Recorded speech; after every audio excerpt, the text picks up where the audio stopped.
नमस्कार भक्तवृंद, आपण जानती कि जो माँ सरस्वती पूजा कराए से ही दिन ज्ञान बुद्धि कला और वाणिज्यर देवी निजे भक्त घर को आसती।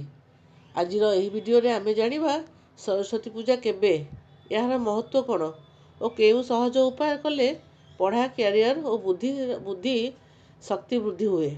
भिडियोटी शेष पर्यंत देखु। सरस्वती पूजा माघ मासर शुक्ल पक्ष पंचमी जहाँ बसंत पंचमी बोली कहुए से ही दिन ही पालन कराए सरस्वती पूजा। यही दिन ठारू बसंत ऋतुर आरंभ हुए एवं प्रकृति में नुआ जीवन देखा जाए। यही दिन छात्र छात्री माने कलाकार संगीतकार लेखक और शिक्षक माने विशेष भाव माँ सरस्वती को पूजा करती। माँ सरस्वती महत्व आसतु जाना। माँ सरस्वती होउछंती ज्ञानर देवी, संगीत और कलार अधिष्ठात्री देवी, बुद्धि विवेक और स्मृति शक्तिर प्रतीक माँ सरस्वती।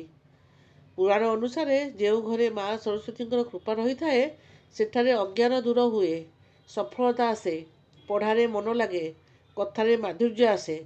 सेथिपाई एही दिन पुस्तक कलम वाद्ययंत्र को मध्य पूजा करा जाए। आसतु जानिबा सरस्वती पूजार करिवार सठिक विधि।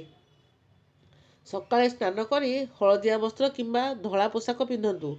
माँ सरस्वती मूर्ति बा छवि आगे सामने पूजा जिनस धरिकी बसतु एवं हलदिया फूल हलदिया फल खीरी और मिठा अर्पण करतु। पुस्तक कलम खाता को माँ पाखरे रखतु। ओम ऐं सरस्वती नमः यही मंत्र को 108 थर जप करतु। आसतु जानिबा सरस्वती पूजार विशेष उपाय।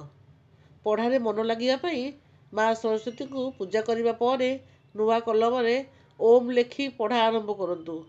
बुद्धि और स्मृति शक्ति बढ़ाई हलदिया फूल माँ को अर्पण करतु। एक फूल पुस्तक मध्य रखी दियंतु।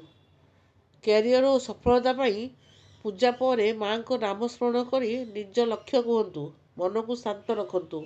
यही दिन झगड़ा करवा, मिछ कथा कहवा एवं असम्मानजनक शब्द व्यवहार करने ठारू वंचित रुहतु। माँ सरस्वती कृपा जदि आम उपर रही थाए तेबे जीवनर कौन सी परीक्षा आमको हराई पारिब नाही। यही सरस्वती पूजा रे माँ को श्रद्धा सह पूजा करतु। भिडियोटी भल लगी लाइक शेयर और सब्सक्राइब करतु। जय माँ सरस्वती।